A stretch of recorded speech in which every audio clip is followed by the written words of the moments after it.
Soy Patricia Mellina Cerezo, de la Hoguera Seneca Autobusos, tengo 23 años y trabajo de administrativa en una empresa, una sociedad de tasación y valoración. El nuevo calendario de Fogores, la verdad que me parece bien. Ahora todo el año está completo. Es verdad que nos está costando un poco adaptarnos al cambio, pero al final, como todos los cambios, cuesta adaptarse, pero poco a poco lo conseguiremos. Mi acto favorito en la Semana de Hogueras siempre ha sido la entrada de bandas.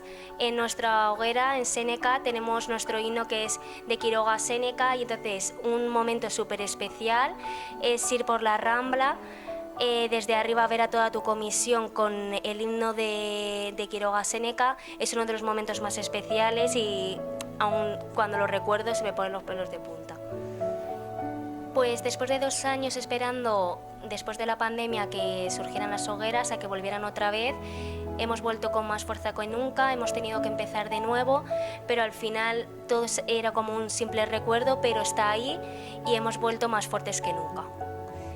Pues quiero dedicarle este año ya no solo a mi familia, sino también a mi comisión, que es parte de mi familia, y sobre todo a mi hermana Fuen, que ella ha estado aquí, ella sabe todo lo que es vivir todo esto y, como siempre decimos, para ella es feliz solamente por verme cumplir mis sueños. Y saludo a toda mi comisión, a todos los fogueres de Seneca.